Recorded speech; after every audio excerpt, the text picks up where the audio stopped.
الحمد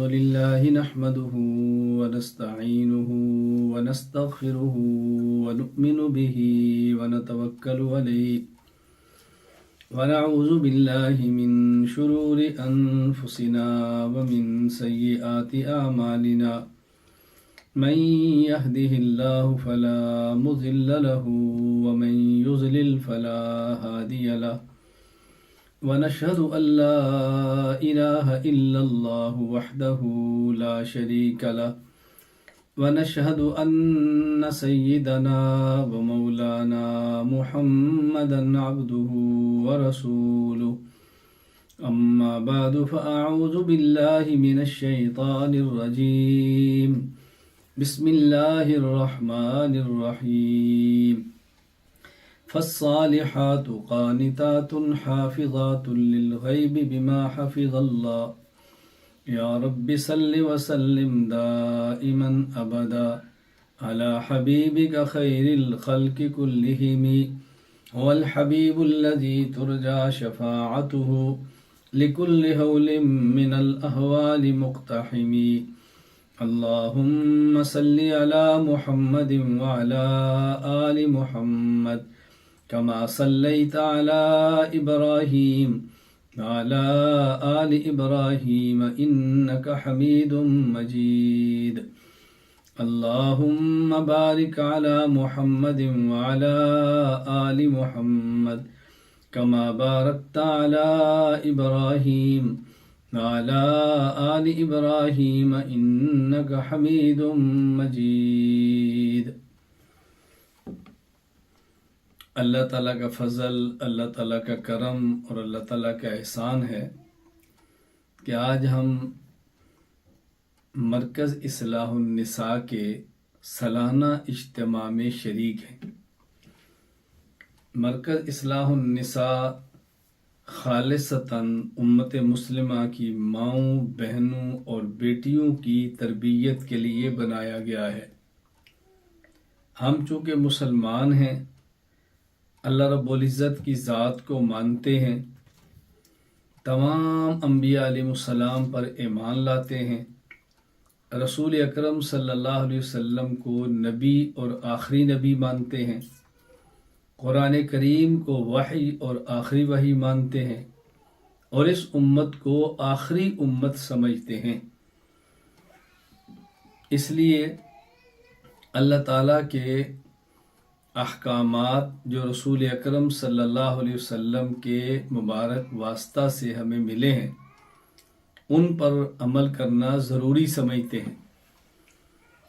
بحیثیت مسلمان شریعت پر عمل کرنا یہ ہر مرد، ہر عورت کی ذمہ داری ہے، لیکن شریعت پر عمل کرنے کی دو ہی صورتیں ہیں: یا انسان شریعت کو جانتا ہو اور یا شریعت جاننے والے کی بات کو مانتا ہو۔ جو انسان شریعت کو جانتا بھی نہیں اور شریعت جاننے والے کی بات کو مانتا بھی نہیں، وہ شریعت پر عمل کیسے کرے گا؟ مدارس اسی وجہ سے بنائے جاتے ہیں کہ شریعت کو پڑھا جائے، شریعت اسلامیہ کو جانا جائے، دین اسلام کا علم حاصل کیا جائے۔ اسی مقصد کے لیے مرکز اصلاح النساء کو قائم کیا گیا ہے۔ الحمدللہ میرے اللہ کا بہت بڑا کرم ہے، اللہ کا بہت بڑا احسان ہے۔ ابھی آپ ماؤں، بہنوں اور بیٹیوں نے دیکھا ہے کہ کس طرح خوبصورت انداز میں بچیوں نے قرآن کریم کی تلاوت کی ہے، کس طرح خوبصورت انداز میں بچیوں نے نعتیں پڑھی ہیں، اور کس طرح خوبصورت انداز میں بچیوں نے آپ کے سامنے تقریریں کی ہیں، معلمات نے بھی کی ہیں، آپ نے سنی ہیں۔ اللہ تعالیٰ عمل کی توفیق عطا فرمائے۔ میں اس موقع پر بالکل بات کے آغاز میں وہ تمام بچیاں جو یہاں پڑھتی ہیں ان کے لیے دعا کرتا ہوں، اللہ تعالیٰ ان کو علم اور عمل کی توفیق عطا فرمائے، ان کو اپنے والدین، اپنی معلمات، اپنے خاندان کے لیے صدقہ جاریہ بنائے۔ جن والدین نے اپنی بچیوں کو پڑھنے کے لیے مرکز اصلاح النساء میں بھیجا ہے، اللہ تعالیٰ ان کو ان کی شان، اللہ اپنی شان کے مطابق ان کو اجر عطا فرمائے، اور وہ تمام معلمات جو پڑھا رہی ہیں، ان بچیوں کے لیے انتظامات کر رہی ہیں، اللہ تعالیٰ ان معلمات کو بھی اپنی شان کے مطابق اجر عطا فرمائے، اور دنیا بھر میں بسنے والے وہ تمام حضرات اور تمام خواتین جو ان بچیوں کے لیے مالی معاونت کرتی ہیں، ان کی کفالت کرتی ہیں، ان کے لیے اسباب بھیجتی ہیں، اللہ تعالیٰ ان سب کو اپنی شان کے مطابق اجر عطا فرمائے۔ تو مرکز اصلاح النساء میں بنیادی طور پر جو تعلیم دی جاتی ہے وہ ہے قرآن کریم کو پڑھنا، قرآن کریم کو سمجھنا، قرآن کریم کو یاد کرنا۔ بہت ساری بچیاں قرآن کریم ناظرہ پڑھ رہی ہیں، بعض بچیاں قرآن کریم حفظ کر رہی ہیں، اور بعض بچیاں مزید کتب دین اسلام پڑھ رہی ہیں، ہمارا جو کورس ہے اس کو مکمل کر رہی ہے۔ ہمارے اس مرکز اصلاح النساء میں آنے والی بچی اور بھیجنے والی والدہ یہ پورا یقین کر لے کہ یہاں دین پڑھایا جاتا ہے۔ ہم اسکول اور دوسری تعلیم کا آپ سے وعدہ نہیں کرتے، اگر پڑھا سکے تو پڑھائیں گے، نہ پڑھا سکے تو نہیں پڑھائیں گے۔ ہاں البتہ دینی تعلیم کا وعدہ کرتے ہیں کہ ہم انشاءاللہ العزیز دینی تعلیم اس مرکز اصلاح النساء کے اندر دیتے ہیں اور انشاءاللہ دیتے رہیں گے۔ تو ہم نے چونکہ شریعت پر عمل کرنا ہے، اور شریعت پر عمل کرنے کے لیے ضروری ہے شریعت کو جاننا یا شریعت جاننے والے کی بات کو ماننا۔ میں اس وقت گفتگو چونکہ اپنی ماؤں، بہنوں اور بیٹیوں سے کر رہا ہوں، یوں سمجھے کہ میری آج کی گفتگو کا میری گفتگو کا جو مخاطب ہیں وہ ہماری خواتین ہیں۔ میں انہی کے متعلقہ کچھ باتیں عرض کرنا چاہتا ہوں۔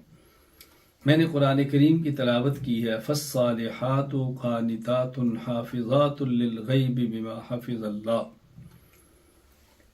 جس کا ترجمہ کیا ہے کہ نیک عورتیں اپنے خامد کی اطاعت کرتی ہیں، اور نیک عورتیں اللہ تعالیٰ کی توفیق کے سبب خامد کی عدم موجودگی میں اور خامد کے پاس نہ ہونے کی صورت میں خامد کے مال اور اپنی عزت کی حفاظت کرتی ہیں۔ یہ اللہ تعالیٰ نے نیک عورت کی دو صفتیں بہت بنیادی بیان فرمائی ہیں۔ دیکھیں ہمارے ہاں یہ جو دنیا میں انسانی معاشرہ ہے، اس کے بنیادی دو فرد ہیں، ایک مرد ہے اور ایک عورت ہے۔ اللہ تعالیٰ نے حضرت آدم علیہ السلام کو پیدا فرمایا، اور آدم علیہ السلام کو پیدا فرمایا اور اعلان فرمایا، انی جاعل فی الارض خلیفہ، کہ میں آدم کو دنیا میں بطور خلیفہ اور بطور نائب کے پیدا کر رہا ہوں، یہ میرے احکام کو دنیا میں نافذ کرے گا، میرے دین کو دنیا میں انسانوں تک پہنچائے گا، یہ دنیا کے نظام کو میرا نائب بن کے چلائے گا۔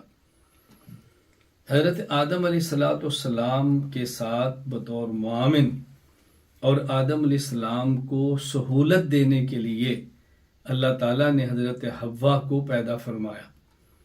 اگر یہ کہہ دیا جائے کہ اس دنیا میں سب سے پہلا جو انسانوں کا رشتہ ہے وہ رشتہ خامد اور بیوی کا ہے، تو یہ بات بے جا نہیں۔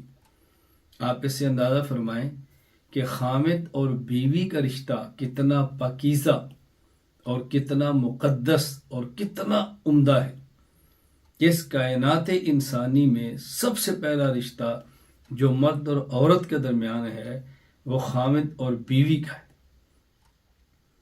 تو اس مقدس اور پاکیزہ رشتے کو توڑنے کے لیے آپ بتائیں شیطان کتنی کوشش کرتا ہوگا۔ آپ نے سنا ہے، قرآن کریم میں ہے کہ ایک وقت تھا کہ اللہ تعالیٰ نے حضرت ہاروت اور ماروت یہ دو فرشتوں کو اتارا، اور ان کو جادو کا علم دیا اور سکھایا، اس وجہ سے نہیں کہ لوگ جادو کریں اور یہ ٹونے کریں اور کسی کو نقصان پہنچائے. یہ امتحان تھا، یہ لوگوں کا اس دور میں امتحان تھا. اور قرآن کریم میں ہے کہ حضرت ہاروت اور ماروت سے جو لوگ جادو سیکھتے، وَيَتَعَلَّمُونَ مِنْهُمَا مَا يُفَرِّقُونَ بِهِ بَيْنَ الْمَرْءِ وَزَوْجِهِ. اللہ اکبر.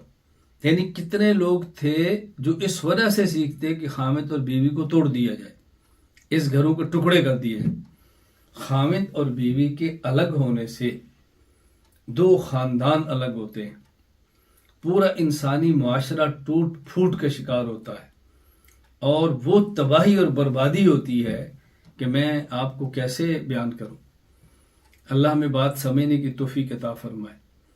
اب خامد اور بیوی کا رشتہ اسلامی نقطہ نظر سے دیکھا جائے تو پھر اس کو چلانا اور سمجھنا بہت آسان ہے. کچھ حقوق ایسے ہیں جو اللہ تعالیٰ نے خامد پر بیوی کے رکھے ہیں، اور کچھ حقوق ایسے ہیں جو اللہ تعالیٰ نے بیوی کے خامد پر رکھے ہیں. خامد نے بیوی کے حقوق ادا کرنے ہیں اور بیوی نے اپنے شوہر اور خامد کے حقوق ادا کرنے ہیں. ان حقوق میں جو بنیادی حقوق ہیں انسانی معاشرے کی تشکیل کے لیے، اس عورت کو رہنے کے لیے مکان دینا، اس عورت کو پہننے کے لیے کپڑا دینا، اور اس عورت کو کھانے پینے کے لیے خوراک کا انتظام کرنا، یہ شوہر کے ذمہ ہے. یہ شوہر کے ذمہ ہے. رہنے کے لیے مکان، پہننے کے لیے لباس اور کھانے کے لیے طعام. یہ مکان، لباس اور طعام یہ شوہر کی ذمہ داری ہے، یہ شوہر کے ذمہ ہے. اب اسی طرح اس عورت کے ذمہ شوہر کے بھی حق ہیں. عورت نے شوہر کے گھر کو سنبھالنا ہے، شوہر کی بات ماننی ہے، شوہر کے متاح طرح کی زندگی گزارنی ہے، اور جو شوہر نے اس کو مال دیا ہے، جو اس کو گھر دیا ہے، جو مکان دیا ہے، اس کی حفاظت اس عورت نے کرنی ہے. تو عورت کے شوہر پر حق ہے اور شوہر کے عورت اور بیوی پر حق ہیں. ان دونوں نے آپس کے حقوق کو ادا کرنا ہے اور پیار اور محبت کے ساتھ ادا کرنا ہے. لیکن ایک گھر میں شوہر ہے، ایک گھر میں بیوی ہے، اور ان دونوں سے پیدا ہونے والی اولاد ہے. گویا ایک گھر میں باپ، ماں اور اولاد ہے. اب اس باپ، ماں اور اولاد میں سے کسی ایک کو سربراہ ماننا پڑے گا تاکہ گھر کا نظام چلے. اگر کسی ایک کو سربراہ نہ مانے تو بتائیں گھر کا نظام کیسا چلے گا؟ دنیا میں نظام تین قسم کے ہیں. ایک ہے نظام مملکت اور حکومت کا، اور ایک ہے نظام قبائلی، قبیلے کا، اور ایک ہے نظام عائلی، گھر کا، گھریلو.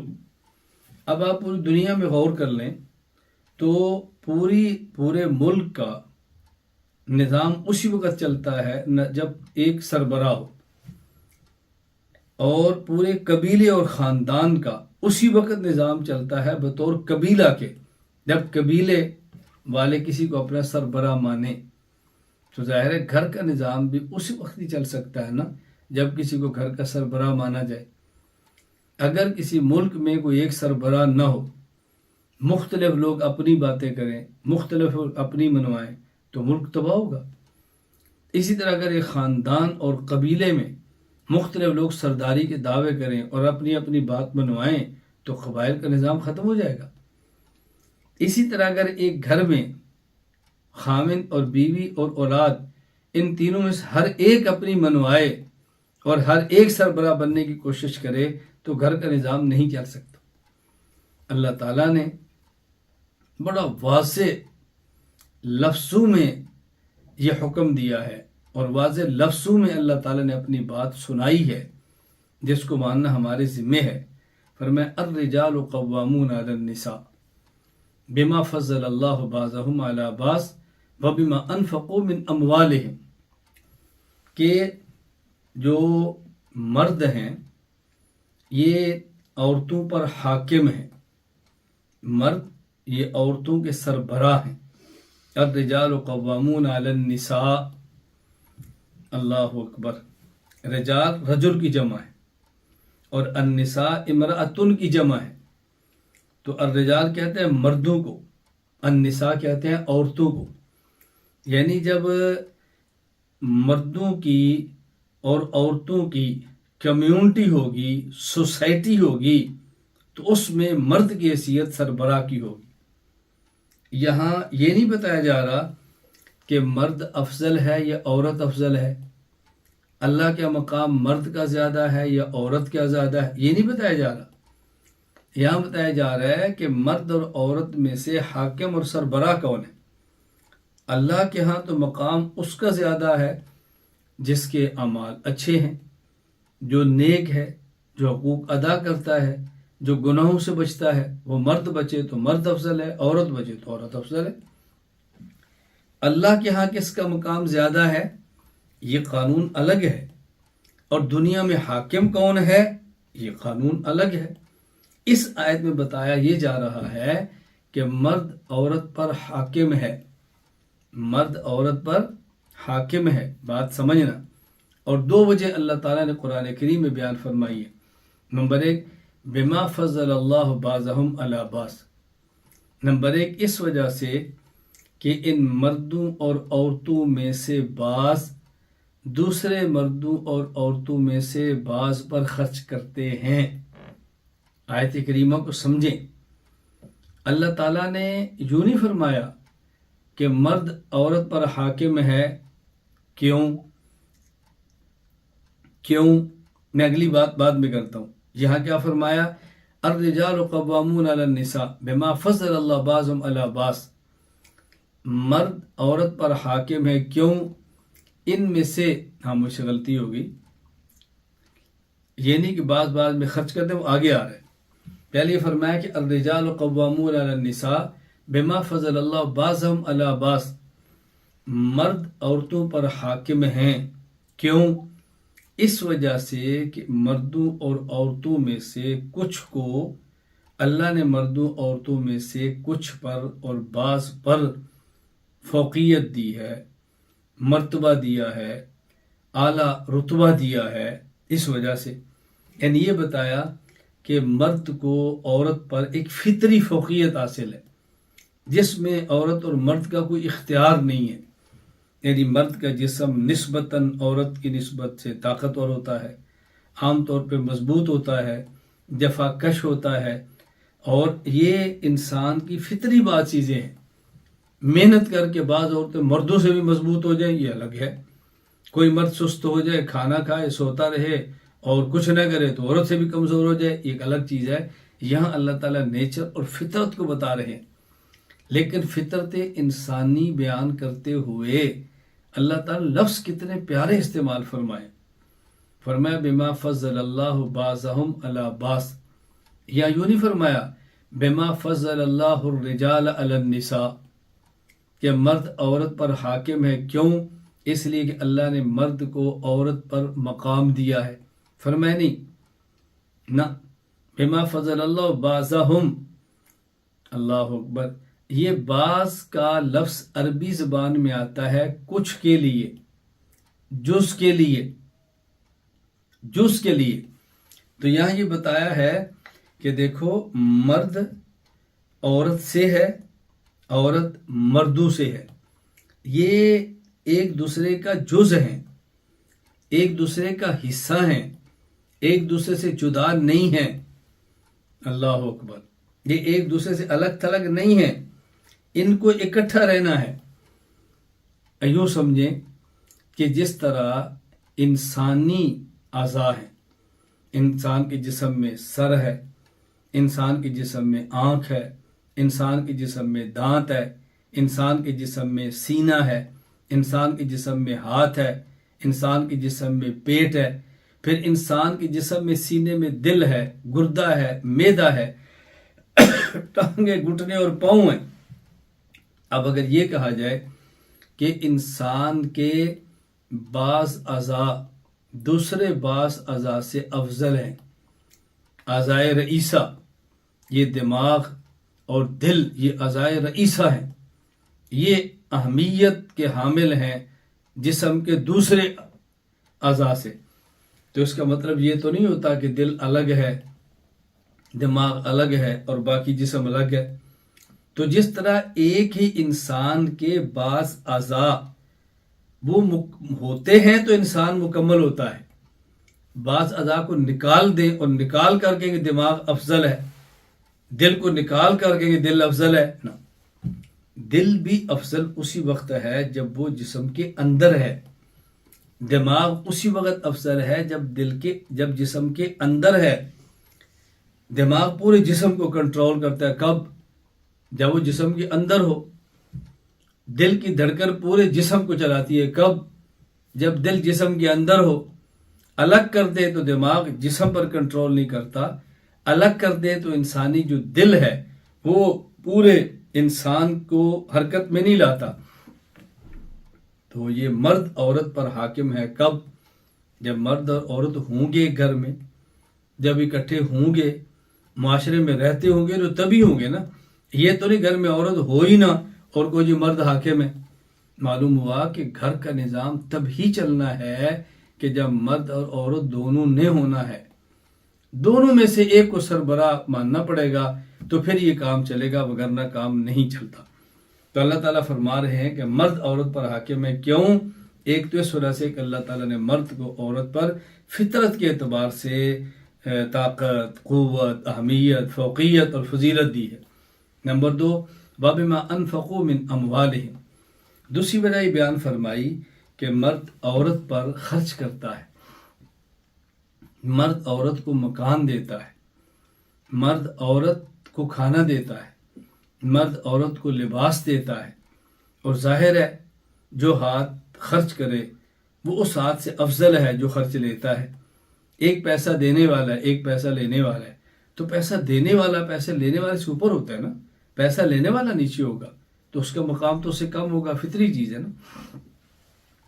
اب یہاں اس بات کو اچھی طرح سمجھ لیں، یہ ہے گھر کے نظام کو چلانے کے لیے، یہ ہے گھر کے سسٹم کو بنانے کے لیے کہ ہمیں چاہیے خواتین کو کہ وہ مرد کو اپنا سربراہ تسلیم کریں اور دل و جان سے تسلیم کریں تاکہ گھر کا نظام اچھے طریقے پر چلتا رہے۔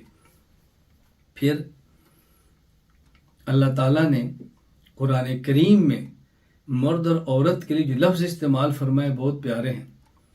فرمایا ہن لباس لکم وانتم لباس لہن، مرد عورت کا لباس ہے اور عورت یہ مرد کا لباس ہے، شوہر بیوی کا لباس ہے اور بیوی شوہر کا لباس ہے۔ جس طرح انسان کا جسم ہو اور اس جسم پر کپڑے نہ ہوں، لباس نہ ہو، تو جسم کے اندر زینت اور زیب اور جمال اور خوبصورتی نہیں آتی۔ انسانی جسم کا حسن اور جمال اور خوبصورتی وہ لباس کے ساتھ ہے۔ تو بتا دیا کہ شوہر کی خوبصورتی بھی بیوی کے ساتھ ہے اور بیوی بھی خوبصورتی شوہر کے ساتھ ہے۔ اچھا، جس طرح انسان کے جسم میں کتنے عیب ہوتے ہیں اور خوبصورت کپڑا پہننے کی وجہ سے وہ سارے عیب چھپ جاتے ہیں، تو یہ سمجھا دیا کہ شوہر نے اپنی بیوی کے عیب چھپانے ہیں اور بیوی نے اپنے شوہر کے عیب چھپانے ہیں۔ تو لباس کا کام عیب چھپانا ہے، لباس کا کام آپ کو عیب دکھانا نہیں ہے۔ اس لیے ہماری مائیں، بہنیں، بیٹیاں یہ ذہن بنا لیں، مردوں تک میرا بیان بھی پہنچے گا، بعد میں وہ بھی سنیں گے، ابھی میں تو گفتگو خواتین سے کر رہا ہوں۔ یہ ذہن بنا لیں کہ اگر اپنے شوہر میں کوئی عیب ہو باہر مت بتائیں، لباس بن جائیں، پوشاک بن جائیں، اس کا کپڑا بن جائیں، چھپا لے اس کو۔ اسی طرح شوہر کا بیوی کا عیب دیکھے تو اس کو چھپا لے، مت بتائے کسی کو، راز رکھے۔ اللہ تعالیٰ نے یہ جو ارشاد اس کو بھی سمجھیں۔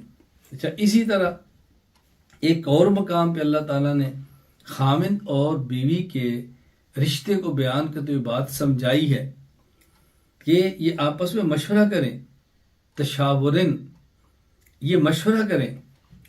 یعنی خامد کے گھر میں سربراہ ہونے کا معنی یہ نہیں ہے کہ وہ اپنے خانگی امور میں بیوی سے مشورہ ہی نہ کرے، وہ اپنے خانگی اور گھریلو امور میں بیوی کی رضامندی کو دیکھے ہی نہ.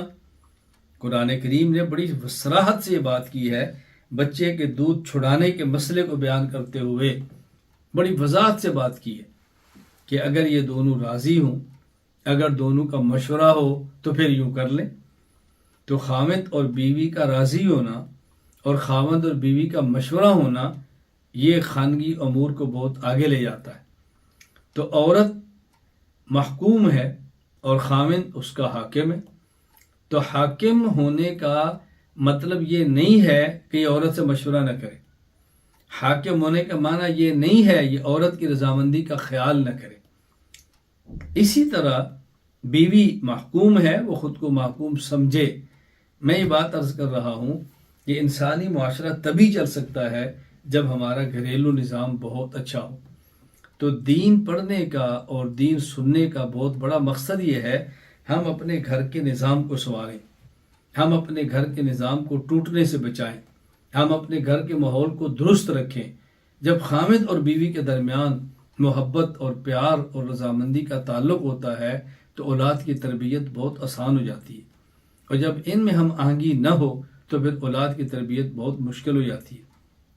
میں اپنے مشاہدات کی بنیاد پر یہ بات کہتا ہوں کہ جب بھی اولاد خراب ہوتی ہے عموماً یا باپ اور ماں دونوں کا قصور ہوتا ہے یا باپ اور ماں میں سے ایک کا قصور ہوتا ہے. ایسا بہت کم ہوتا ہے کہ ماں اور باپ میں سے کسی کا بھی قصور نہ ہو اور اولاد خراب ہو جائے. ایسا بہت کم ہوتا ہے، بہت کم ہوتا ہے. میں اپنی ماؤں بہنوں بیٹیوں سے گزارش کروں گا کہ اپنی ذمہ داری کو سمجھیں، اپنی ذمہ داری کو سمجھیں کہ ہماری ذمہ داری کیا ہے. اللہ تعالیٰ نے جو باتیں سمجھائی ہیں اپنے پیارے حبیب صلی اللہ علیہ وسلم کے واسطہ سے، اور خود پیارے حبیب صلی اللہ علیہ وسلم نے ہمیں اپنی خانگی اور گھریلو زندگیوں میں جو اپنی عملی اور عقل سے تعلیم دی ہے، ہم اس بات کو سمجھنا چاہیے کہ ہم نے کس طرح اس کو اپنی زندگی میں لانا ہے، کس طرح اس پر عمل کرنا ہے. مرکز اصلاح النساء کا بنیادی مقصد بھی یہی ہے. ہم یہاں پر قرآن کریم پڑھیں، قرآن کریم کا ترجمہ پڑھیں، احادیث مبارکہ پڑھیں، فقہ پڑھیں، عقائد پڑھیں اور اپنی زندگی کو اس کے مطابق لانے کی کوشش کریں. اپنی زندگی کو اس کے مطابق ہم ڈالنے کی کوشش کریں. ہمیں اس کا بہت زیادہ خیال کرنا ہے. آپ سالانہ اجتماع کے اندر آئی ہیں، اللہ تعالیٰ آپ کا آنا قبول فرمائے، اللہ تعالیٰ آپ کی جائز حاجات کو پورا فرمائے، اللہ تعالیٰ آپ کو جائز خوشیاں عطا فرمائے، اللہ تعالیٰ جائز خوشیاں دے کر ناجائز خوشیوں سے محفوظ رکھے، اللہ تعالیٰ رزق حلال عطا فرما کے رزق حرام سے ہم سب کو محفوظ رکھے. میں آنے والی تمام اپنی ماؤں بہنوں اور بیٹیوں سے گزارش کروں گا کہ جو بات میں نے آج کی مجلس میں کی ہے اپنے گھروں کے حوالے سے ذرا اس پہ توجہ دیں. ہم اپنے گھر کے ماحول کو بنائیں، اپنے شوہر کا خیال کریں، اپنے بچوں کا خیال کریں، عیوب پر پردے ڈالیں. اس کا بہت زیادہ ہم نے خیال کرنا ہے اپنے گھر کے نظام کو چلانے کے لیے. دوسری بات میں یہ گزارش کروں گا کہ ہم اس بات کا بہت اہتمام کریں کہ قرآن کریم پڑھنا ہماری اولاد کے ذمے ہے، لیکن اولاد سے پہلے قرآن کریم پڑھنا ہمارے ذمے ہے. تو جو بڑی عمر کی خواتین ہیں وہ بھی قرآن کریم پڑھیں، وہ بھی مرکز اصلاح النساء آیا کریں، معلمات سے رابطہ کریں، ان سے بات کریں، اور آپ آئیں قرآن کریم کو ناظرہ پڑھیں، قرآن کریم کو دیکھ کر پڑھیں، قرآن کریم کا ترجمہ پڑھیں. الحمدللہ یہاں بڑی عمر کی خواتین کے لیے بھی قرآن کریم پڑھنے کا انتظام موجود ہے، قرآن کریم سیکھنے کا انتظام موجود ہے، قرآن کریم کے ترجمے کا انتظام موجود ہے. اور اسی طرح 2 سال کا مستقل نصاب اور کورس موجود ہے بڑی عمر کی خواتین کے لیے بھی کہ اگر وہ پابندی کے ساتھ کچھ گھنٹے روزانہ دیں تو دین کا بہت بڑا علم وہ حاصل کر سکتی ہے۔ کہیں دور جانے کی ضرورت بھی نہیں ہے، کوئی پریشان ہونے کی ضرورت بھی نہیں ہے، کوئی لمبے اسفار کی بھی ضرورت نہیں ہے۔ آپ کے اپنے گاؤں میں مدرسہ ہے، آپ کے اپنے گھر میں مدرسہ ہے، کہیں آپ نے دور بھی نہیں جانا۔ خواتین اس کا بہت زیادہ اہتمام فرمائیں، اس کا بہت فائدہ ہوگا۔ اللہ تعالی ہم سب کو اس کی توفیق عطا فرمائے۔ اور میری تیسری گزارش یہ ہے اپنی خواتین ماؤں بہنوں اور بیٹیوں سے کہ ہم پوری نیت کریں کہ مدرسہ بن گیا ہے، الحمدللہ چل پڑا ہے، لوگ اسے فائدہ اٹھا رہے ہیں، ہم اپنی بچیوں کو مدرسے میں بھیجیں اور ان کو دینی تعلیم دیں۔ دیکھیں ہم نے اپنی اولاد کو دین کی تعلیم بھی دینی ہے اور دنیا کی تعلیم بھی دینی ہے، لیکن اگر کوئی ایسا وقت آ جائے کہ دونوں تعلیمیں دینی مشکل ہو جائیں تو دین کی تعلیم ضرور دیں، دنیا کی تعلیم چھوڑنی پڑے تو چھوڑ دیں، لیکن دین کی تعلیم کبھی بھی نہ چھوڑیں، دین کی تعلیم کبھی بھی نہ چھوڑیں۔ یہ دین کی تعلیم دنیا میں بھی کام آئے گی اور دین کی تعلیم موت کے بعد قبر میں بھی کام آئے گی اور دین کی تعلیم قیامت کے دن حشر میں بھی کام آئے گی۔ اس وقت احساس ہوگا کہ دینی تعلیم حاصل کرنے کا فائدہ کیا ہے۔ پھر یہی ہمارے چھوٹے بچے اور بچیاں یہی والدین کے لیے راحت بنیں گے، یہی والدین کے لیے سکون بنے گے، یہی والدین کی خدمت کریں گے۔ کب ان کو یہ پتہ چلے گا کہ والدین کی خدمت کرنا ثواب کا کام ہے، والدین کے لیے سہولت کا ذریعہ بننا اجر کا کام ہے، والدین کے لیے سکون اور راحت کا سبب بننا، ذریعہ بننا، اس سے اللہ راضی ہوتے ہیں، اللہ کا رسول صلی اللہ علیہ وسلم راضی ہوتا ہے، ہماری دنیا آخرت اس سے بنتی ہے، تو یہ والدین کے سکون کا سبب بنیں گے۔ لیکن یہ تبھی ہوگا کہ جب ہم اپنی بچیوں کو دین پڑھائیں گے، اپنے بچوں کو دین پڑھائیں گے، اور جب یہ دین نہیں پڑھیں گے تو یہ دین نہ پڑھنے کی وجہ سے والدین کی خدمت بھی نہیں کریں گے، اپنے گھر کے ماحول کو بھی خراب کریں گی، اس کا نقصان ہوگا۔ ہم ذرا اس کا خیال کریں کہ اپنی بچیوں کو بطور خاص ہم دین کی طرف متوجہ کریں، اس کا بہت زیادہ خیال کریں، اس میں کمی اور کوتاہی نہیں کرنی۔ نمبر 4، میں آپ تمام خواتین سے اور آنے والی ماؤں بہنوں بیٹیوں سے گزارش کروں گا کہ ہمارے ہاں سب سے اہم خوشی کا موقع وہ یا بچے کی پیدائش ہوتی ہے اور یا بچے کی شادی ہوتی ہے، اور سب سے زیادہ غم کا موقع وہ کسی بچے اور رشتہ دار کی دنیا سے جانے کا وقت ہوتا ہے۔ تو خوشی کے موقع سب سے بڑے 2 ہوتے ہیں، نمبر 1 ولادت پیدائش اور نمبر 2 نکاح اور شادی، اور غم کا سب سے بڑا موقع وہ کسی کا دنیا سے جانا کا وقت ہوتا ہے۔ تو ہم یہ نیت کریں کہ ہم اپنے بچوں کی پیدائش پر بھی رسول اللہ صلی اللہ علیہ وسلم کی سنت کا خیال کریں گے، اور اپنے بچوں کے نکاح پر بھی رسول اللہ صلی اللہ علیہ وسلم کی سنت کا خیال کریں گے، اور کسی کی موت پر بھی ہم رسول اللہ صلی اللہ علیہ وسلم کی سنت کا خیال کریں گے۔ ہم چونکہ مسلمان ہیں، ہم نے ہر حال میں اپنے پیغمبر کی سنت کو دیکھنا ہے۔ نام وہ رکھیں جو اللہ کے نبی کو پسند ہے، تربیت ایسے کریں جو اللہ کے نبی کو پسند ہے، لباس وہ پہنائیں جو اللہ کے نبی کو پسند ہے، بچوں کی پرورش ایسے کریں جو ہمارے نبی پاک صلی اللہ علیہ وسلم کو پسند ہے، بچے کا نکاح ایسے جیسے شریعت کہتی ہے، اور رخصتی جیسے شریعت کہتی ہے، نکاح کی ساری چیزیں ایسے شریعت کہتی ہے، اور موت کے بعد غم جیسے شریعت کہتی ہے، کفن جیسے شریعت کہتی ہے، جنازہ جیسے شریعت کہتی ہے، قبر میں دفن کرنا جیسے شریعت کہتی ہے، اور دفن کے بعد میت کے لیے سارے ثواب جیسے ہماری شریعت کہتی ہے، جس کا ہم نے بہت زیادہ خیال کرنا ہے۔ میں 5ویں آپ سے گزارش کروں گا کہ ہر مہینے کی غالباً پہلی اتوار دن کو یہاں پر خواتین کے لیے بطور خاص ایک اصلاحی بیان ہوتا ہے، تربیت کا بیان ہوتا ہے، دین کے لیے ہوتا ہے۔ تو آپ قرب و جوار کی نزدیک میں رہنے والی مائیں بہنیں بیٹیاں اس میں شرکت کیا کریں۔ بیان ہوتا ہے 1 گھنٹے کا، سنیں، شریعت پڑھیں، دین پڑھیں، علم حاصل کریں، اپنی زندگی شریعت کے مطابق بنانے کی کوشش کریں۔ اللہ تعالیٰ مجھے بھی عمل کی توفیق عطا فرمائے، اللہ تعالیٰ آپ کو بھی توفیق عطا فرمائے۔ میں آخر میں پھر ان تمام خواتین کا شکریہ ادا کرتا ہوں جو ہمارے اجتماع میں تشریف لائی ہیں، ان تمام کو مبارکباد دیتا ہوں جن کی بچیوں نے قرآن کریم پڑھا ہے، خواہ ناظرے پڑھا ہو، خواہ حفظ کیا ہو، خواہ قرآن کریم کا قاعدہ ہی کیوں نہ پڑھا ہو. اور میں تمام معلمات کے لیے دل کی گہرائیوں سے دعا کرتا ہوں، اللہ تعالیٰ آپ کو اپنی شان کے مطابق اجر عطا فرمائے. آپ نے کتنی خوشیاں قربان کی ہیں ان بچیوں کے لیے، آپ نے کتنا وقت دیا ہے ان بچیوں کے لیے، آپ نے کتنا وقت لگایا اور مشقت برداشت کی ہے ان بچیوں کی تعلیم کے لیے. اللہ ہی آپ کو اپنی شان کے مطابق اجر عطا فرمائے. اللہ آپ سے راضی ہو جائے، اللہ مجھ سے راضی ہو جائے، اللہ ہم سب سے اور ہماری نسلوں سے دین کی مقبول خدمت لے لے. وآخر دعوانا الحمدللہ رب العالمین.